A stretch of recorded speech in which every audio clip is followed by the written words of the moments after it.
Welcome to Zero Credibility Sports. We're gonna go get off football and basketball for once, and we're gonna talk about professional wrestling. So the best sport. The best sport. Is it even a sport or sport entertainment? So if it's sports entertainment, is it a sport? What is it? I don't know, man. I'm not a big wrestling fan, so yeah. Yeah, I recently got into it after going to the WWE event in Australia. Got hooked back into it a little. I watch it every now and then. Watch all the match clips on YouTube. But anyways, John Oliver released the reason why we're talking about this is because we're just on the eve of WrestleMania, which is about to happen tomorrow, the 7th of April, 2019. WrestleMania 35. Right before it is going to drop, John Oliver dropped a hit piece on WWE, taking a shot at how the company is run, saying it mistreats its workers, and that, these wrestlers aren't taken care of. So, Justin, you've seen the video? And yep. Which I obtained in legal and, totally above board ways, by the way. Okay. Cool. VPN? Total VPN? I don't know what you're talking about. No idea. Okay.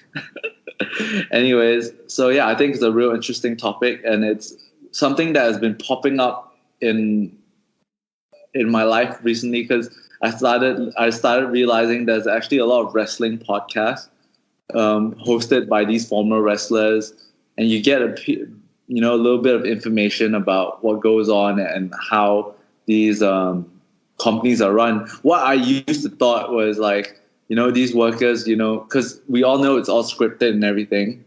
That everything was what scripted? You serious? Okay. Shit. Yes, it is. It is. You mean the Undertaker doesn't actually rise up from his grave every time? Did I tell you the story that I only realized that wasn't true till I was 12? I'm honestly not surprised at that. Yeah.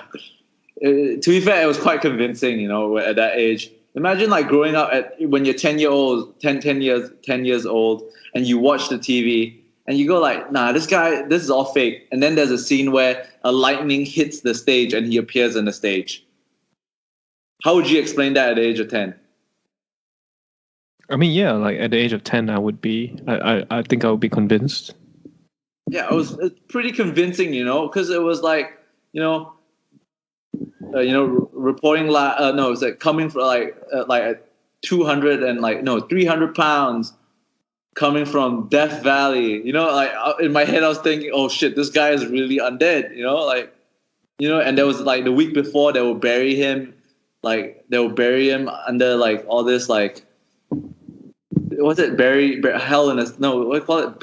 I don't know what type of match it is, but he gets buried in a coffin, and they start burying the coffin, and you're just convinced at that age. So it took me a while to realize it was all scripted. But anyways, we're here to talk about how well the company is run. So recently, listening to some of these wrestling podcasts, you start hearing inklings of some of these wrestlers being mistreated, by the company. And this John Oliver piece basically brought multiple of these unhappiness that have been expressed by former employees to light. So I think this episode, me and Justin will try, talk it out and see and explore and finally come out with an answer whether we think it is, Well, I'm not going to come with an answer. You come with an answer. I'm not going to come with an answer. Poorly run. Okay, fine. I'm on my own then. But you're going to help me. Justin. I'm not going to pretend to be an expert, Yeah, no, yeah. So I'm not going to come with an answer. Fair enough. Thanks. I'm not an expert, but I'm just going to try maybe figure out, just see where it comes to. So basically in the John Oliver piece, the key points were that, for such a big company, it generates a lot of money. It was the 6th most valuable brand in America. Why can't it take care of its workers better? They apparently the WWE does not provide these workers any annual leave, any retirement pension, and any health insurance whatsoever. And so, these fighters have to, put in their blood, sweat, and tears on display for the company, and they can't even get that. So, what's your take on this? Do you think, just based on what I've told you, do you think these superstars are, well taken care of, or do you think the WWE should do more?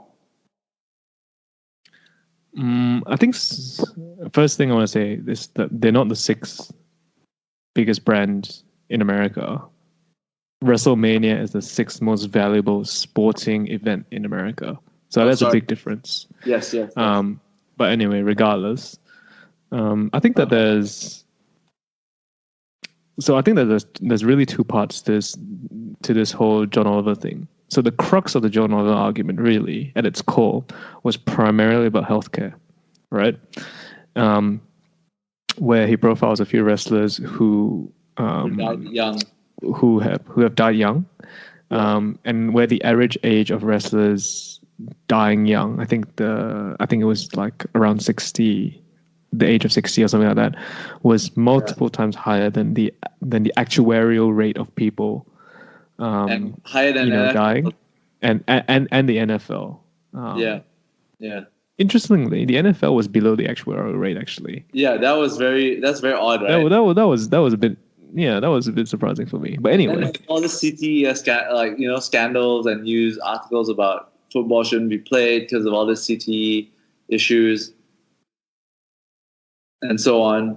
So it's a bit odd. Yeah, but the WWE one is just on another universe. Yeah. So I think that there were two main issues. One is, and they're related. One is around the WWE's responsibility towards the well-being of its athletes, and two, around the case of independent contractors. Yeah. So the only way that I can speak to any degree of educated guesses is by comparing the concept of independent contractors between Australia and America. Now, the big difference, I think there's a lot of similarities. If you're an independent contractor, like you said, you're not entitled to annual leave. You don't get a pension or that sort of stuff. But the big difference, and this is via the employment laws in America compared to Australia, and in many, many, many, many, many, many parts of the world, actually, is that health insurance in America is provided through your employer. Yeah. Now, because these wrestlers are not considered employees, they're considered independent contractors, they do not qualify for health insurance. Now, that's not the same in Australia, and that's not the same in many, many, many countries in the world. Yeah. This whole concept of health insurance provided through your employer, I think, is a ridiculous concept. But it exists because of,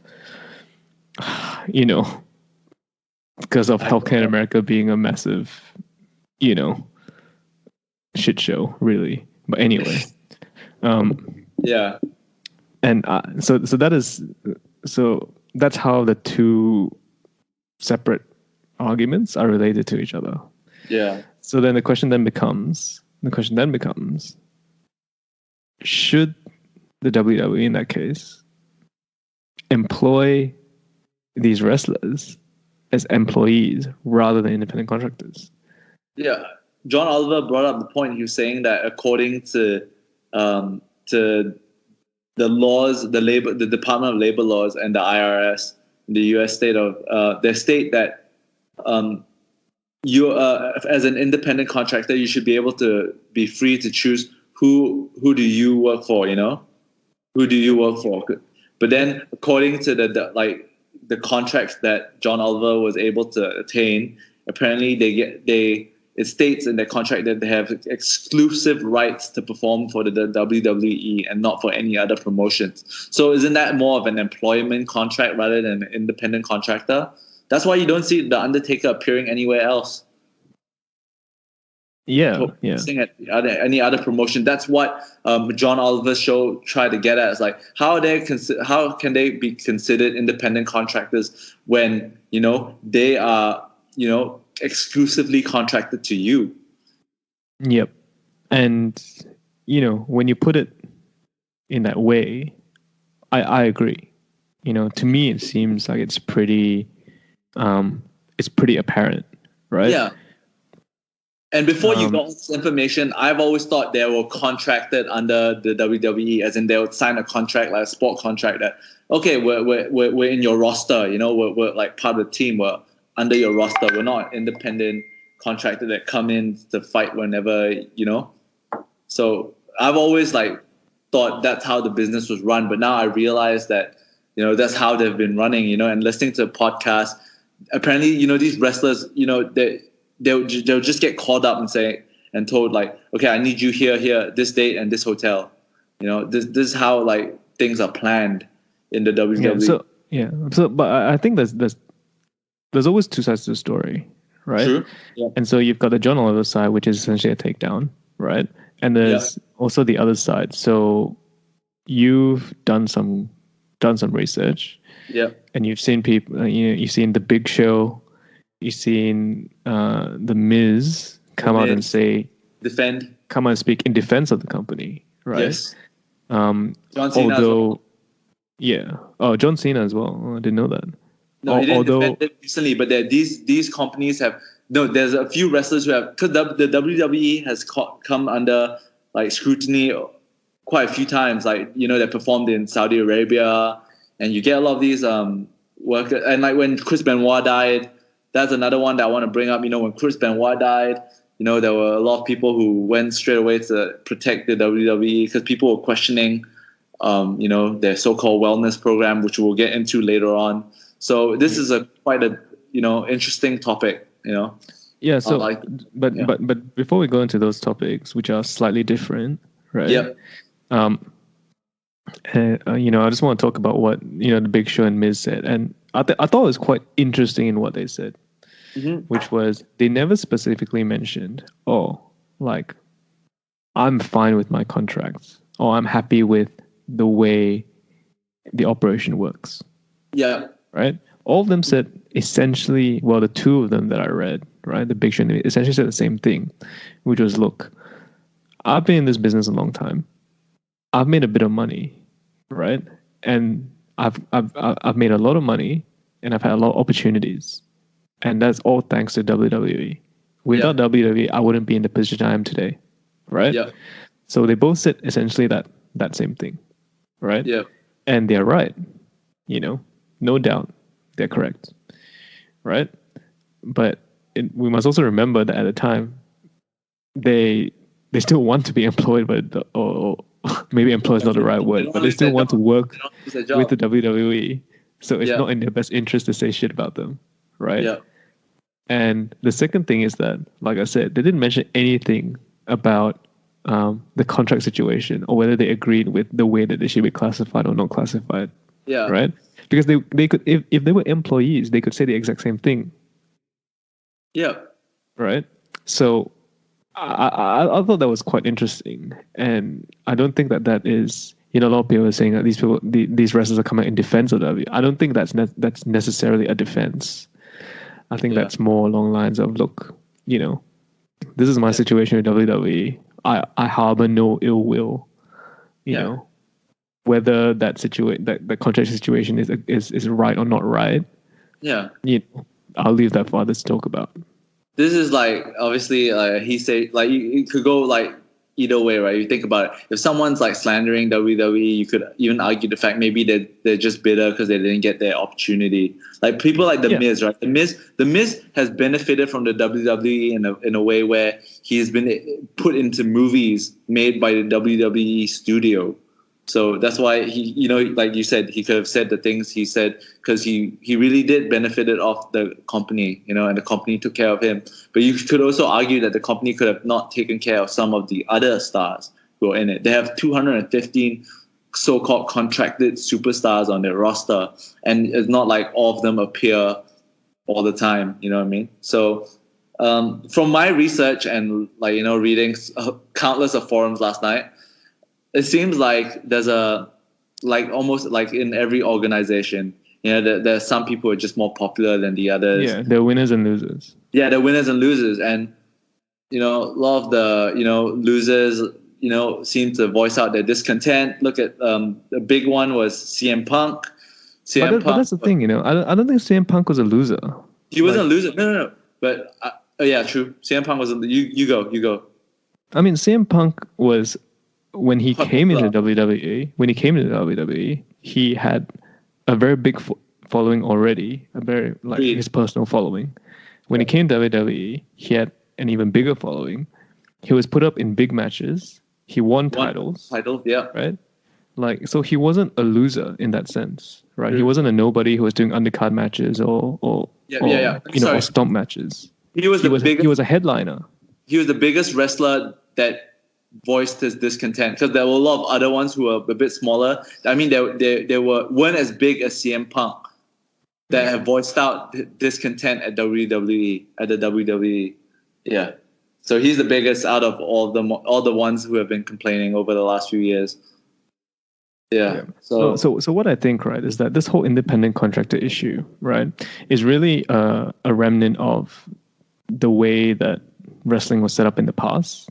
Yeah. And John Oliver touches on this and provides some background on this, right, where there's multiple different promotions, right? Yeah. And wrestlers could wrestle in any of those promotions, and that's how the independent contractor line came about. But because the way that wrestling has evolved over the many, many years, it's consolidated, and essentially there's one big player, like the biggest player is the WWE. Yeah, right? The worldwide, yeah. Yeah, but they've just maintained that structure of of working with wrestlers. Like it's a legacy structure essentially, and it's just been maintained and been deemed, well, this is a norm, this is how it's always been done. Yeah. So in that sense, I don't blame in some ways, I don't blame the WWE for continuing that way, because obviously this way is the way it's been done. It's the way the business has been set up from the start, and it's the way that benefits them, right? Mm-hmm. I don't agree with the fact that, like we mentioned before, I think the definitions of independent contractor sort of clashes with the way that the wrestlers are being used now in the WWE. Yeah. But isn't it then up to the regulator to be the ones to enforce that change? Yeah. This is where we get into the same discussion like what we did in Zero Credibility last week, where should the corporates be responsible, or should regulation be put in place to force them to? Exactly. So, because and it's sort of become a theme now. But my position on this, right? Which is always, businesses, private businesses will always act in the best interest of themselves and their shareholders. Yeah. Right. And if you want to put it, in a nice to hear way, right? It's the duty. It's the duty of the board, right? Yeah. The fiduciary duty of the board, right? Which means that they have to work in the best interests of shareholders. Yeah. So you can't allow. I mean, that's why regulation exists. Like, that's why regulatory bodies exist, and that's why they're run by government, right? Because the business will always act in their own best interests. Mm. And in order to compel business to do something that they might not want to do, like an outside force has to come in and say, no, you have to do this. No, I think if you think about it, there's still a lot of people who are still quite happy to work for the WWE. They're not complaining. And then you could even argue that no one put a gun to their head. They know what they signed up for, and so on. And like you said as well, it's all within the rules, so-called rules of what they've been doing. So I don't know if it's within the rules, because the rules of the rules of the definition of independent contractors is, to me, it seems quite different from what they actually are. Agreed. Yeah, I think this is where, for me, I know what you like. This is what has been, working for the corporation since their heydays, right? Since like what they've been like, since like it's been done like this forever, since forever. Yeah, I mean, it's also like the momentum, right? And I know a lot of people will say, well, just because it's been done that way for a long time doesn't mean it's the way it should be done now. And, I understand that argument. I understand that point of view. But sometimes it's also like, there's the momentum of things. It's hard to change unless you make a very conscious effort to change it. And if things have not been changing, Yeah. or if things have been quote unquote fine this whole time, they have no trouble finding talent, they have no trouble finding people who want to work for them, like, then why change, right? Yeah. So you think they need like a big external force, like for example, people won't start working for them, so force them to change, like force them to innovate. It's like how, like, companies in general, during a boom stage, like cost saving isn't the most important thing of them in their mind, like, they don't really have to innovate. They're just, like you said, like they're monopoly, right? They're just comfortable doing what they've been doing for ages because they're on top. They're still gonna make money. There are no real competitors in sight. There's no real need for. But it's not just about comfort, right? It's also about why fix what's not broken, right? And this has been working for them, and it's not broken. Yes. Like in a business perspective, it's not broken. So why change it? Like, and also people have this idea, right, that businesses, especially large businesses, like they like to take risks, when that's actually not true at all. Large businesses are quite risk averse. Yeah. Or they try to manage risks and minimize risk as much as possible. Yes. Because when you're a large player, you have a lot to lose. Yeah. So they try to manage risk as much as they can.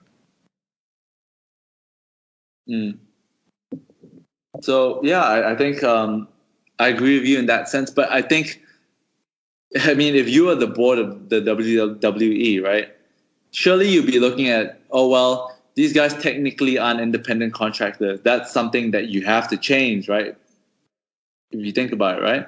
Well, the thing is, that's the only thing that bleeps up. Like I said, the board has a fiduciary duty to its shareholders in order to do what's best to maximize returns, right? So breaking the law, but don't you have a duty to comply with the law as well? You do, and that is why, like I said, that there needs to be the regulator to come in and say, hey, you guys are not complying with the law. We're gonna fine you like $10 million or like $100 million, right? Mm-hmm. Then all of a sudden the incentive for the board changes, right? It's like, oh shit, like getting $100 million fine is not in the best interest of our shareholders. So we are going to change. Yeah. So, right? Yeah. We're on the same page in that regard. Anyways, fresh hot news. Alex Caruso from the LA Lakers has just dropped 32 points in the game. Thought everyone should know. All right, back to the WWE. Yes.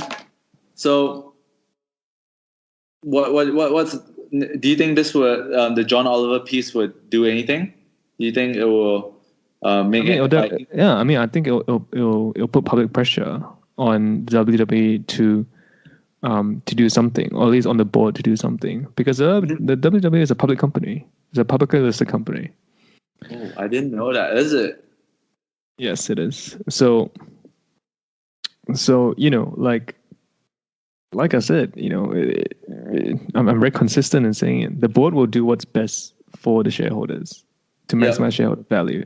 If there's large negative public sentiment, they will do something in order to try to fix that, because eventually large negative public sentiment reflects badly on their share price. Okay, yeah, you're right. Dude, the business has been booming, man. It's been listed for a while as well. Yes. Okay, yeah. Anyways, I think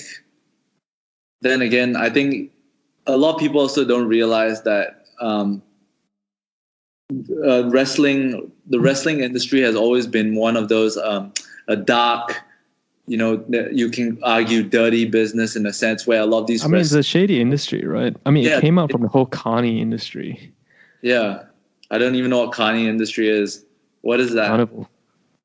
Oh, carnival industry. Yeah. So, back then, apparently there used to be a huge, if you watch, there's a good YouTube video on they call it real professional wrestling. And they don't just interview Vince McMahon.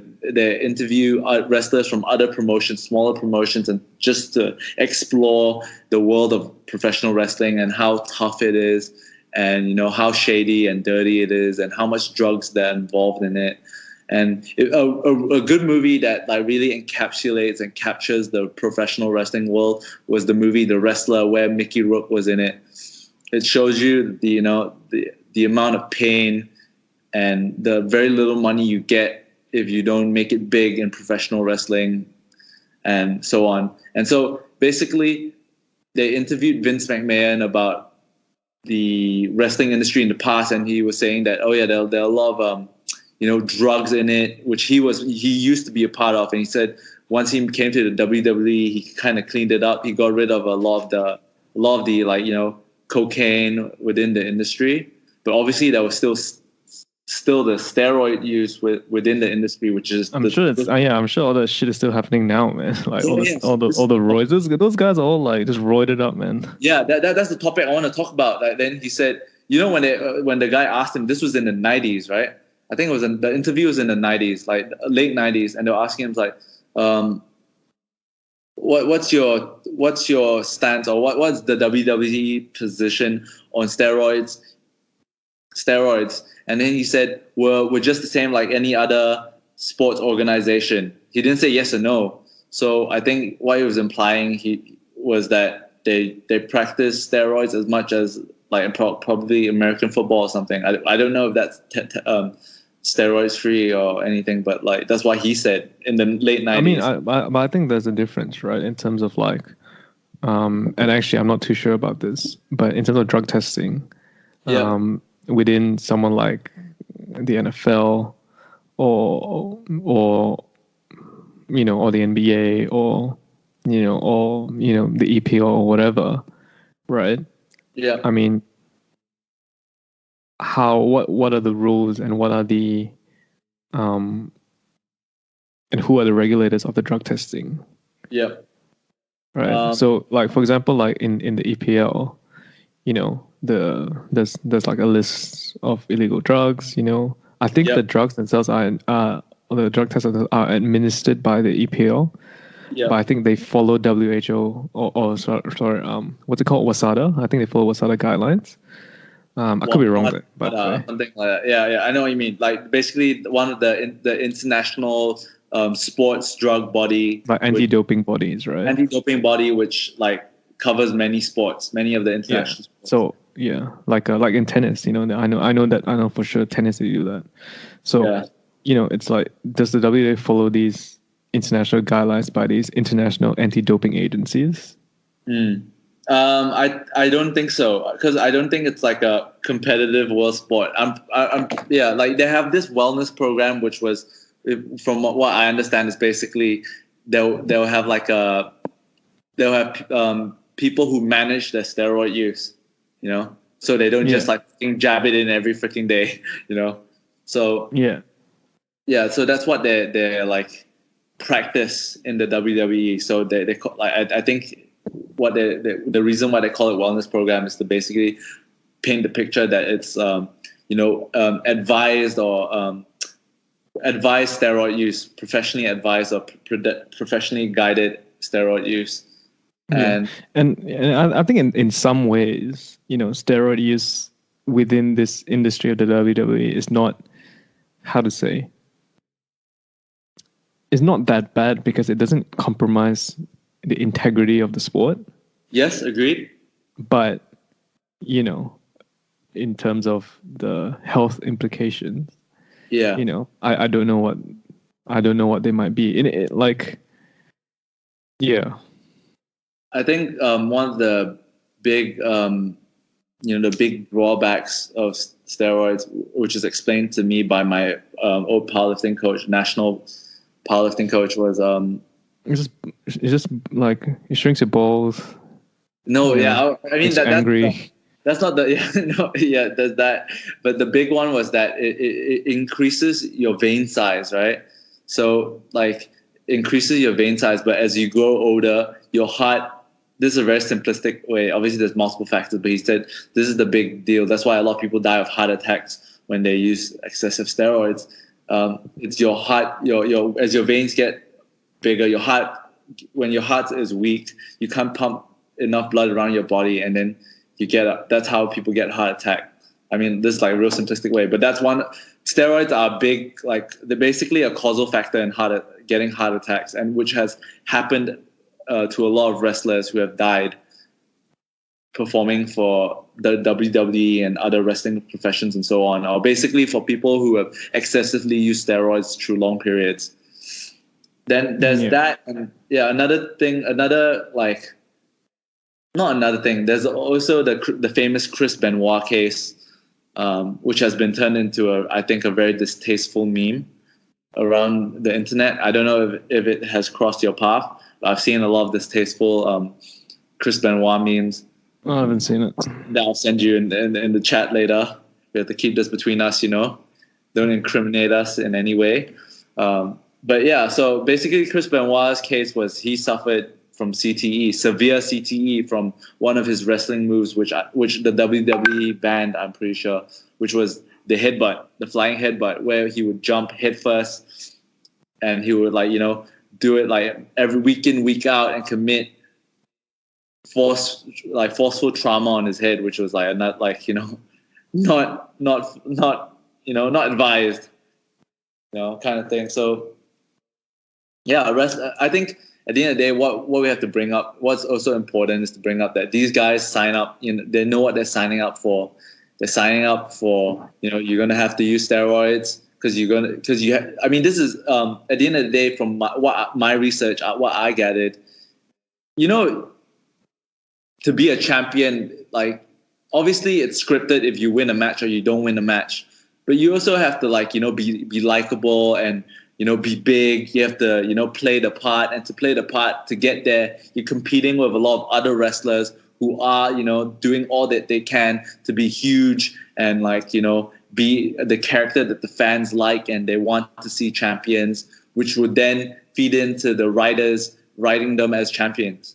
So it's a very, it's a very tough sport. A lot of people don't think, oh, it's scripted. These guys don't have to work hard, but it's you obviously have to work, I don't know about the facts. I mean, put it this way, I understand that Vince McMahon likes his number one guy, his main guy, to be like a jacked up, a big dude, right? Yeah.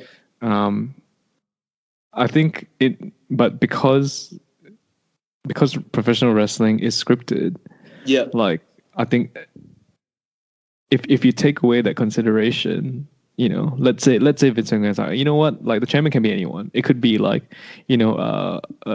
60 kilo, 5'2" guy, whatever, don't care, right? It becomes a lot about them playing the politics and the behind the scenes. That too, yes. Getting in the good books more so than all that sort of stuff. But no, I think your point is right still, because my understanding is that Vince McMahon, he likes a big jacked up guy to be the number one guy, to be the face of his company. You're a wrestler, you have to have that image of you not being an average Joe, let's just me and you, we are like a tag team duo in the WWE. I don't think Vince McMahon is going to write a script that will put us over any other wrestlers, in all honesty. No, but I mean, it's not necessarily about that, right? Because they put the title on the highest title, whatever it might be at the time, whether it's the what I mean, I don't know, the name changes all the time, right? Yeah. So they put the highest title on people like Rey Mysterio, right? They put it on people on I don't know who the newer guys are, but what? The Miz has won it before. Yeah, but he The Miz is a bigger guy. Like. Oh, you mean small people? Yeah. Sometimes it's like the small. Like Rey Mysterio is not a big guy. He's won. He's won the title. A few times. But they certainly. But there's definitely an image of the guy that. I mean, let's put it this way: the guy that wins the championship. Yeah. It's not necessarily like the main guy in the WWE. I think we all know the main guy in the WWE is John Cena. John Cena. It has been for a long time. Yes, and The Rock. Yeah, and The Rock. Yeah, like there are a few which transcend the WWE, and these guys are usually the guys of the WWE.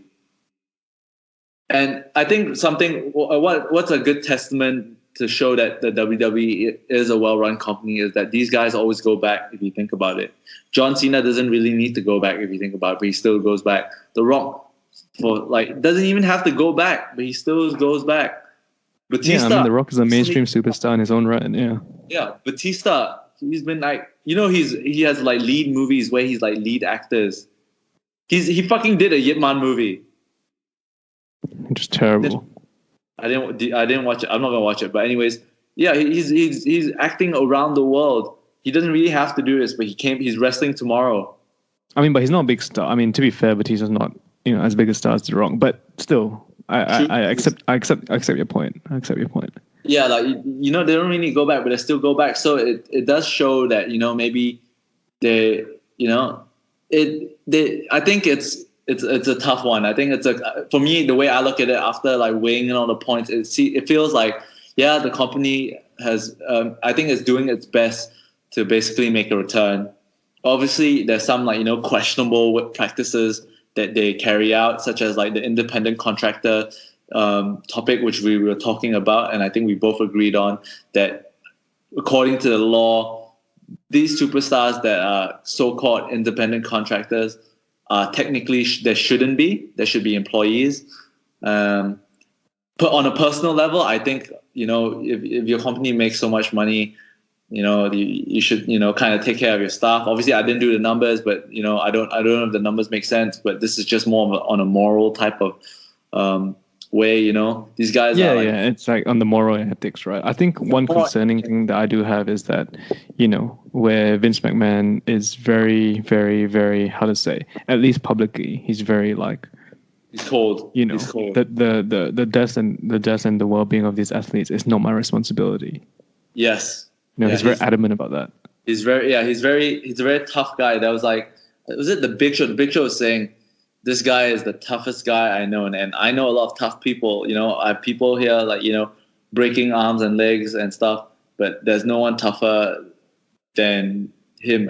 He said he's never seen Vince McMahon cry, upset. Not upset, but he's never seen Vince McMahon cry. I'm sure he's seen him upset many times. Yeah. I mean, he's never seen Vince McMahon cry or in a weak position before. And I started doing a bit of research on him, and man, he had his really dark dark upbringing. Apparently he grew up in a trailer park in North Carolina.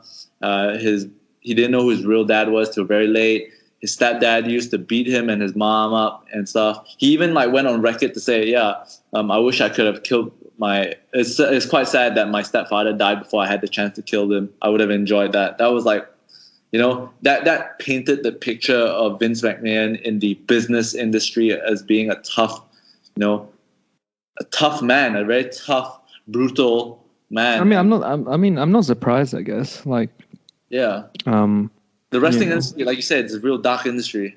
And a lot, it comes from these people used to be carnies, right? And carnies don't have the best reputation. Maybe they have a reputation for being a bit, to say, a bit deceptive, a bit, I guess some would say these days maybe they hustle very hard.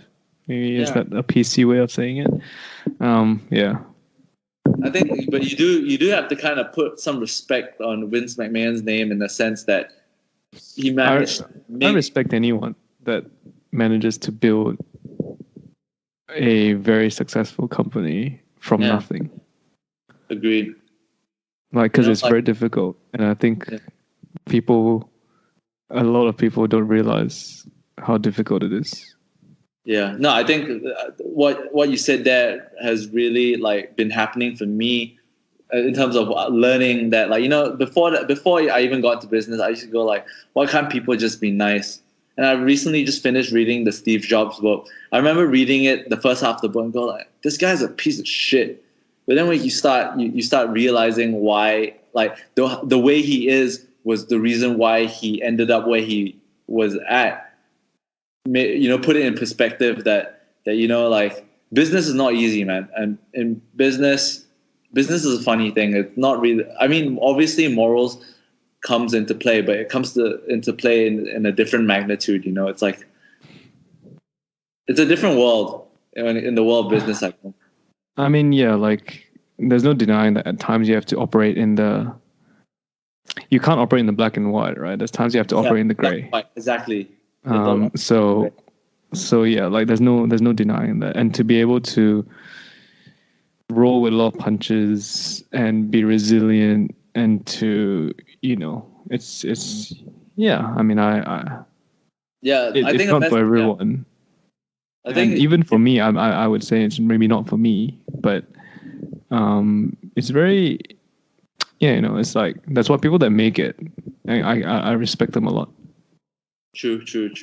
It's like, you could say you respect, like, how you can respect what they did, but you can obviously just not like, for example, it's Steve Jobs. I respect Steve Jobs as a businessman, but maybe not as a person, because of the certain things he carried himself. But there's still respect where respect is due, in my perspective. I mean, you can respect him but not like him.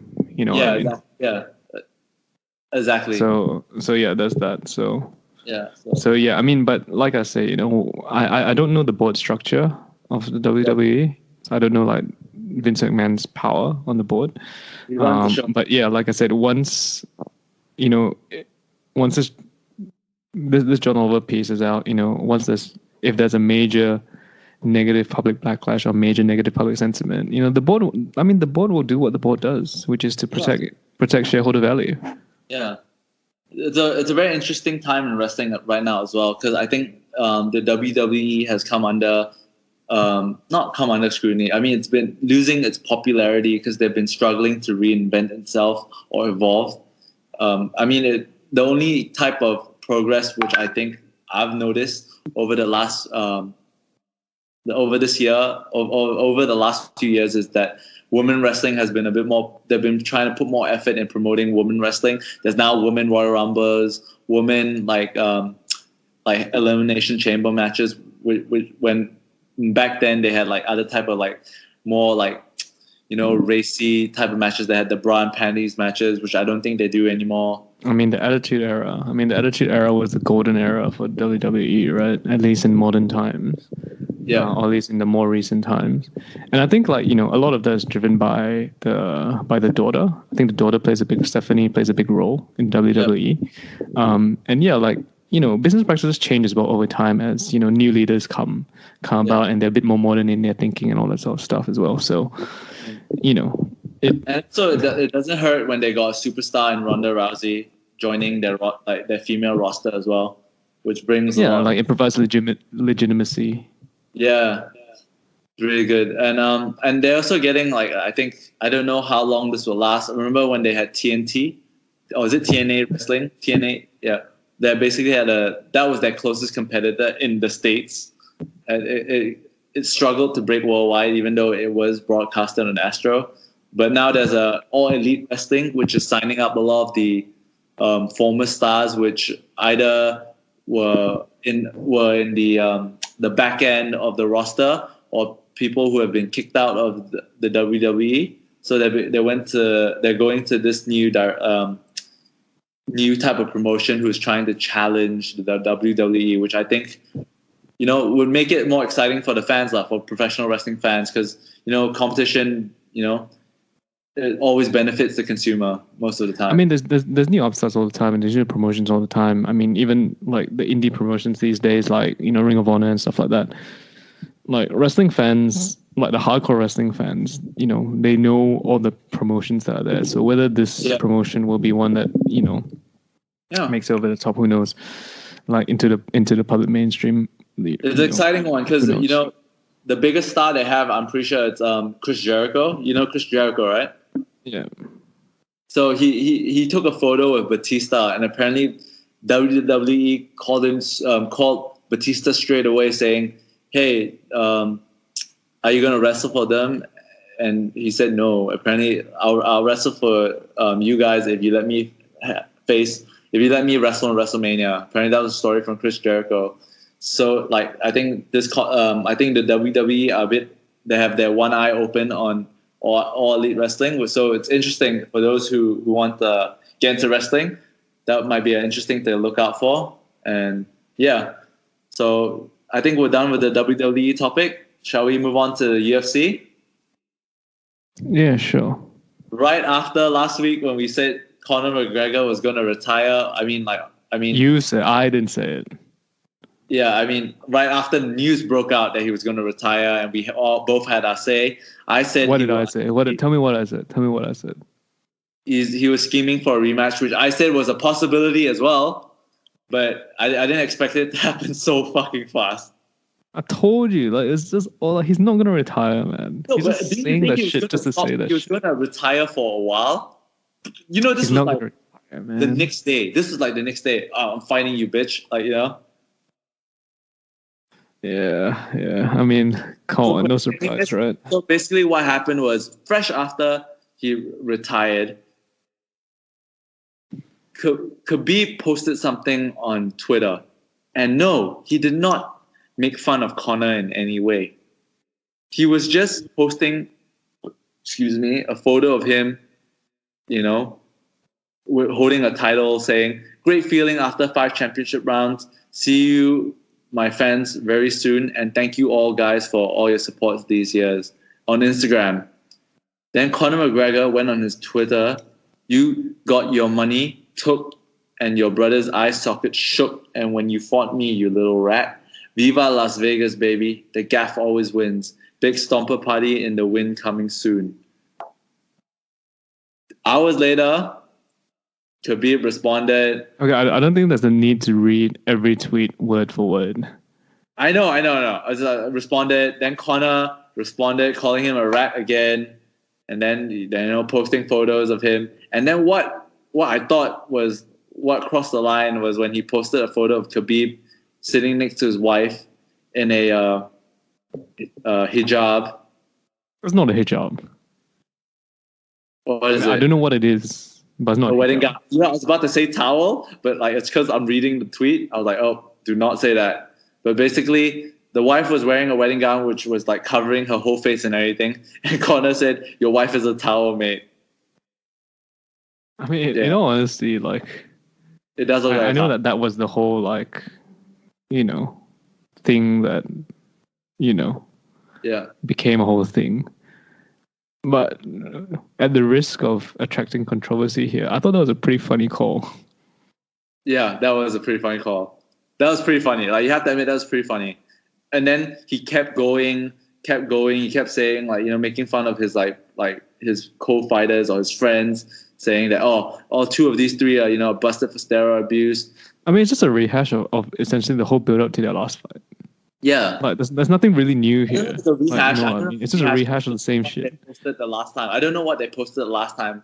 Then Dana White basically, went on and released a statement saying that they're taking the necessary steps to reach out to both camps, telling them to, stop. This is unacceptable. And now it leads to the question, which is this all scripted? Do you think?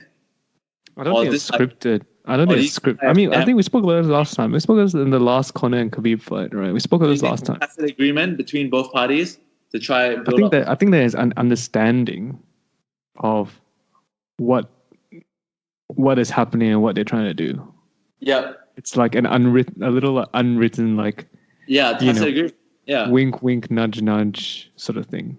So you don't think they hate each other? I mean, they could hate each other, but like I said, like, you can not like someone but still respect them, right? Yeah. Or you cannot like someone. I think you cannot like someone. I know. You cannot like someone and be like, but we'll still make shitloads of money together.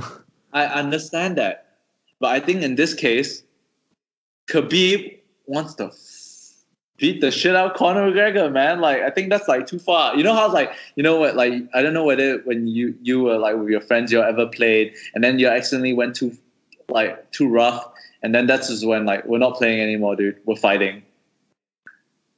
I mean, yeah, but the thing is, like, you know, at the time it happens, like, there was skepticism as well, right? It's like, oh, that's a setup for the rematch, bro. Right? I think, you know what? I think a more like I would like to think a more nuanced way of breaking this down is, I think, you know what, Conor McGregor is just trying to, you know, instigate Khabib. Like, okay, you could say, yeah, there's a tacit agreement, and yeah, that could be the case. But my call would be this. I think Conor know what he's doing. He's saying all of this to basically try to get a rematch. He's trying to get the fans to basically knock on Dana White's doors, you know, scream for a rematch. Khabib, on the other hand, was like, you know what? This guy is making fun of my wife and shit. I want to fight him. You know, I want to fuck him up. I think this is what. I don't think so, because, come on, man. Like, we all know where this is going, right? We all know where this is. 6 months from now, there's going to be a rematch. Yeah, right? I know. And that's what I'm saying. This is going to be a rematch, but I'm just trying to say what the feelings are on both ends. And I'm pretty sure, like, Conor McGregor got his ass beat the last time. If you watch the last match, he got his ass whooped the last time. Yes, I remember. Like, him saying all this shit, like, from what I get, like you say, he's trying to build up for a rematch. He's trying to make the hype for a rematch. But I think Khabib is genuinely angry.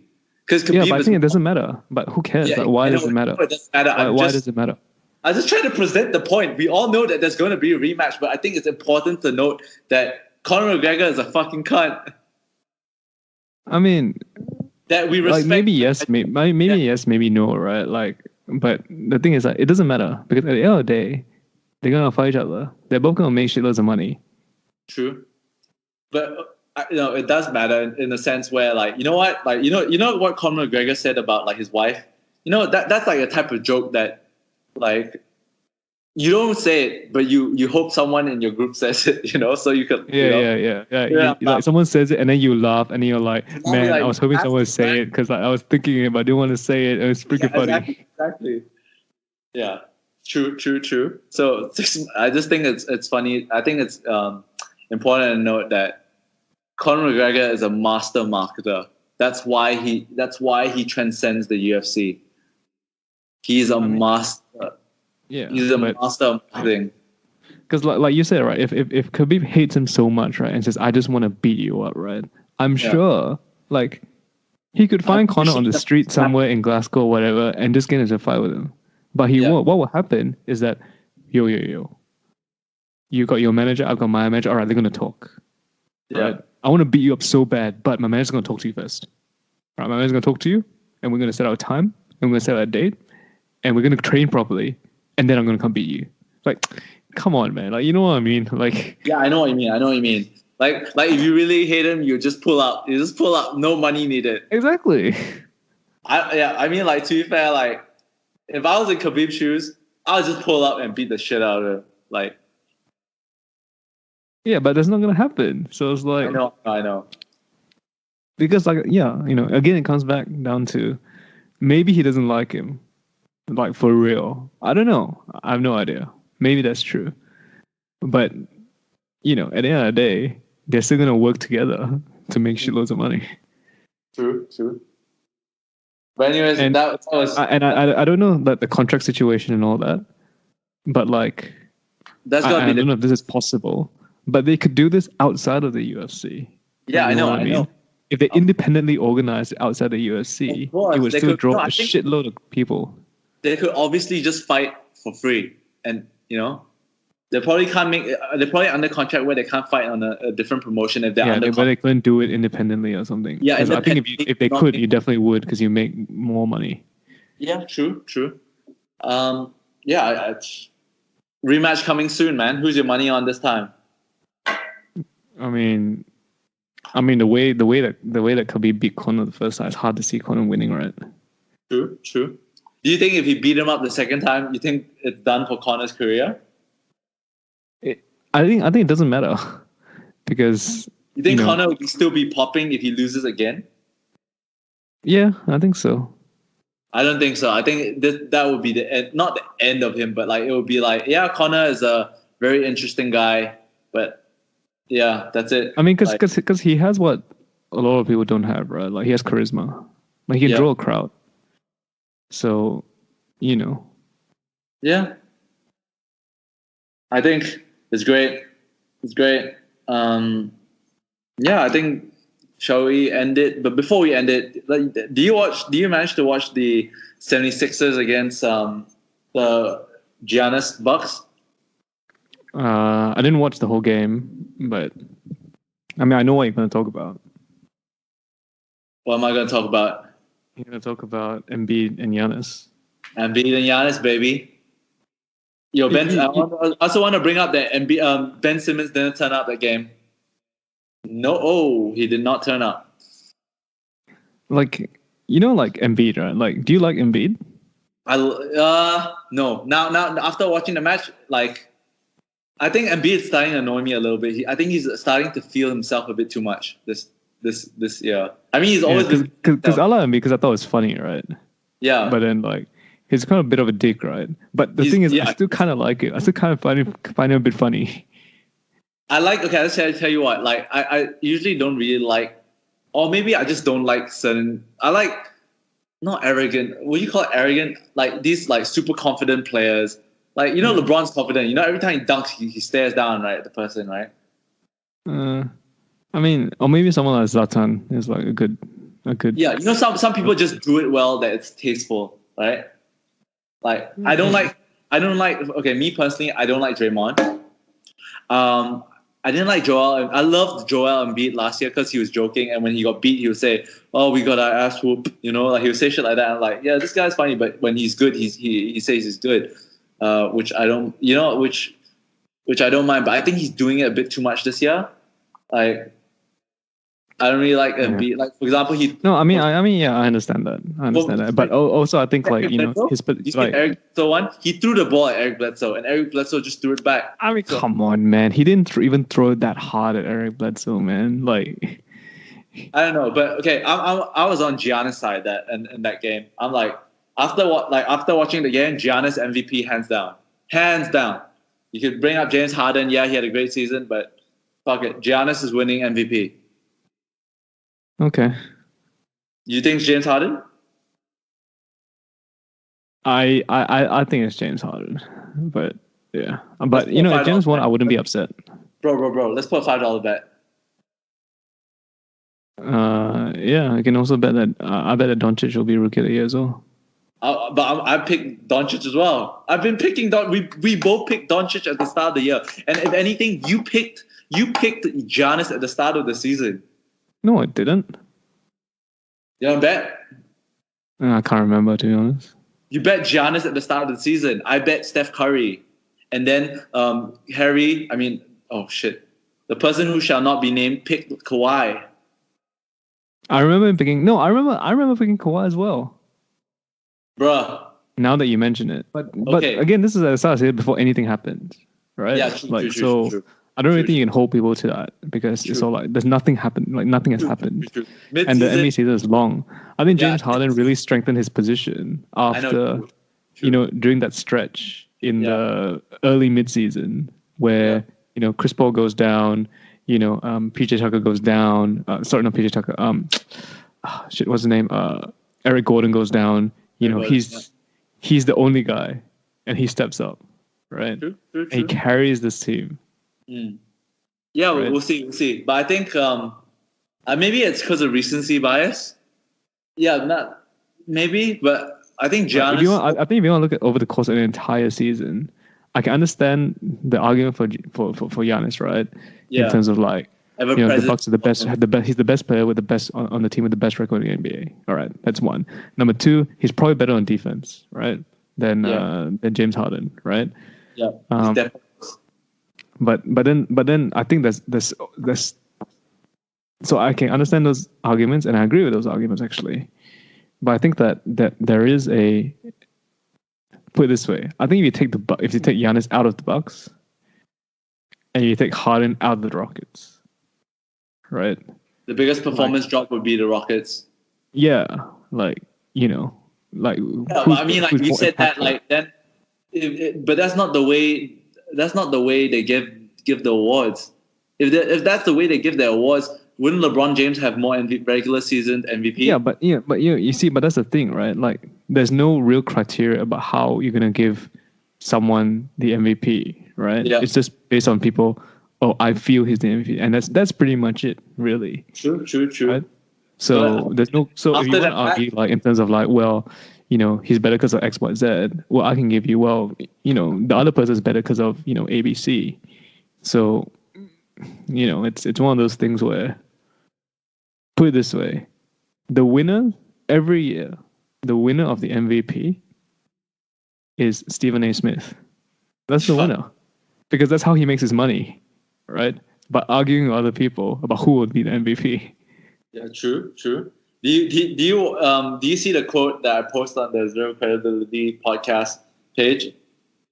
Yeah. I think that's a good quote. That's a fucking good quote. Stephen A. Smith, fucking legend. All right, I guess let's wrap it up. I think by the end of next, which day is it? Next Saturday? Next Thursday. We will see the final picture of who's going to playoffs and the seedings locked in. That'll be an exciting time. I think next week we'll record the playoff preview. So tune in to that. Anyways, it's been a great episode. Thanks, Justin. Thanks, guys. Goodbye. Bye-bye.